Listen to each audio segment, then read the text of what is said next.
En sí, la primera trilogía de Nacidos de la Bruma es una increíble entrada y puente sólido hacia la literatura de fantasía. En la actualidad, hay bastantes puentes hacia esta que pueden ser del agrado de las personas, pero esta primera trilogía de Nacidos de la Bruma es increíble porque uno logra notar tanto los tropiezos como la evolución narrativa del autor, lo cual para mí, que soy relativamente nuevo lector de Sanderson, es de admirar. Hablar del Imperio Final es ya redundante, pero aún así quiero mencionar ciertos factores que me resultaron interesantes, tanto de este primer libro como de sus dos secuelas. Y el primero de estos factores es Kelsier. Kelsier podría no ser un buen personaje, pero no es así. La personalidad de Kelsier pensé que se decantaría en cualquier momento a ser una retorcida y desabrida caricatura de Jack Sparrow, pero agradezco que no fuese de esta manera. Sus facetas están bien delimitadas, como líder, como amigo, como hermano, como embaucador y hasta como figura paterna. Vaya, como debería de ser un buen personaje. Para mí bastante del libro lo sostiene él. Salvando las distancias, Kelsier funciona como Ned Stark. La sombra de lo que es y de lo que se cree que es tan larga que llega hasta las últimas instancias del héroe de las eras. Kelsier es ese personaje capaz de embaucar al mismo destino con tal de tener la razón. Él cambiaría sin duda la narrativa con tal de que todo se acomode a sus necesidades. Kelsier funciona muy bien para mí porque desde su punto de vista se obvian muchas funciones del mundo, centrándose en su conflicto de querer derrocar al Lord Legislador, pues estas cosas obviadas del mundo del Imperio Final las veremos a través de su aprendiz, Vin. Vin es como esa escena de Harry Potter del Callejón Diagon, donde todo es una nueva sorpresa debido a su condición de nacida de la bruma y la nueva percepción que tiene del mundo que la rodea bajo la tutoría de Kelsier y los demás miembros de la banda. Por otro lado tenemos al Tarizano Sazed, que sin duda desde sus primeras apariciones se volvió de mis personajes favoritos dentro de la trilogía.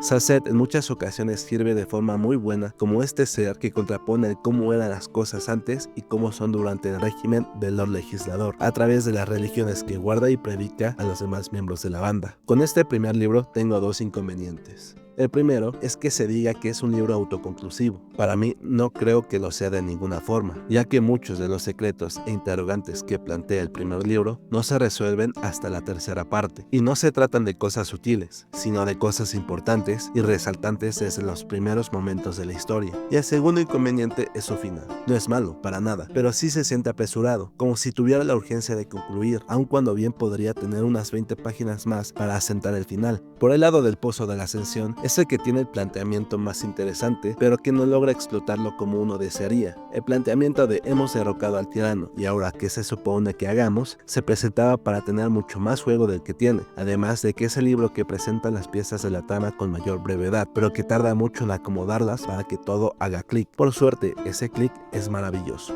En este libro, Vin y Ellen se vuelven personajes que juntos llegan a ser bastante desesperantes, pero por separado son muy interesantes. Vin por un lado buscando al infiltrado dentro de la banda y Ellen por el otro aprendiendo a ser un gobernante son muy buenas premisas. Los dos avanzan y crecen por separado, pero cuando los juntan, su crecimiento no se nota a mi gusto. Luego está este extraño triángulo amoroso entre Vin, Zane y Ellen, que no ayuda a mi parecer a nada realmente. Cuando se abordaba me urgía que acabara el episodio para ver cómo continuaba otra trama, como la de Sazed junto a Tynwil investigando sobre el héroe de las eras. El mayor problema del libro no es el ritmo o la política, porque lo primero es entendible, aunque no justificable al ser, como dice Sanderson en la introducción, el libro que quería narrar de Nacidos de la Bruma antes de la concepción del Imperio Final. Y la segunda termina siendo un ejercicio de Sanderson por hacer escenas ágiles sin la necesidad de que Vin o alguien más esté haciendo piruetas o usando alomancia. Ejercicio que de hecho da sus frutos en el tercer libro. El mayor problema del libro es Zane. Al inicio su existencia parece que va a dar dinamismo y contraponer la visión que tiene Vin de un Nacido de la Bruma usando a Zane, como un espejo negro, pero no. Y es molesto ver a Vin como alguien inocente cuando lidia con él, pues como sabemos desde el primer libro, lleva años viviendo en los bajos fondos del Imperio Final. Para mí los cuestionamientos de Vin a lo largo de la novela que va planteándole Zane no cuajan bien, convirtiendo al personaje en el peor antagonista de la trilogía. Por suerte, hay bastantes momentos muy logrados en este libro que me hicieron con muchas ganas querer continuar con el héroe de las eras.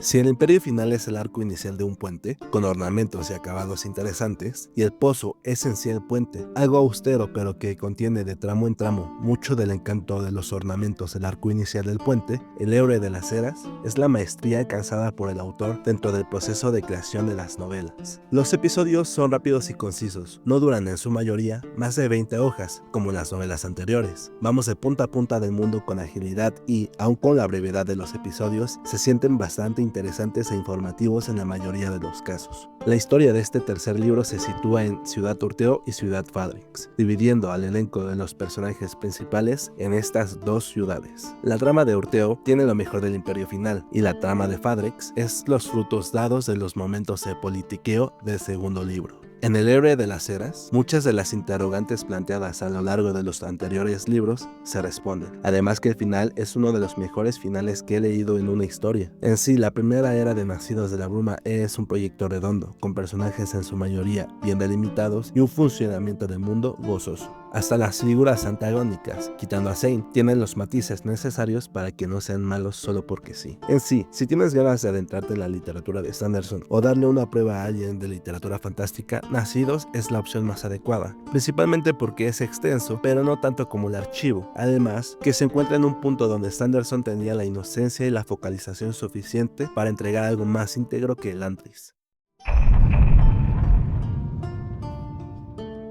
Yo me he leído Historia Secreta apenas si terminé la trilogía. ¿Lo recomiendo? No, porque te puedes empalagar. Si tienes planeado leer la segunda era de forma inmediata, luego de la conclusión del héroe, bien puedes hacer esperar el relato después de Brazales de Duelo. Pero si estás muy urgido de querer un poco más de Era 1 y no tienes planes de leer Era 2 y tampoco tienes miedo al empalagamiento, lee Historia Secreta. Algo que es muy conocido del autor son sus finales, y sí, son bastante buenos, pero yo corrí con la mala suerte de saber de la muerte de Kelsier unas 50 páginas antes de que sucediera, así que todo el tramo final lo leí con serenidad. La recta final del pozo es maravillosa, por ella vale la pena todo el libro. Saced brilla tanto en toda la novela como en la batalla como un guerrero, y su defensa es titánica, así como su batalla en las lindes del pozo contra Marsh y la liberación de Ruina por medio de la subversión de la narrativa clásica del sacrificio que el héroe debe pagar para salvar al mundo. Y el héroe de las eras, que una vez más se beneficia de los tópicos que tenemos internalizados para el giro final, es sorprendente, no solo por la muerte de Ellen y Vin, que por lo menos yo daba por hecho que uno de los dos sería el héroe, hasta Fantasma pensé que podría serlo, pero que al final fuera Saced ascendiendo es una de las mejores retribuciones que he presenciado porque siempre estuvo ahí.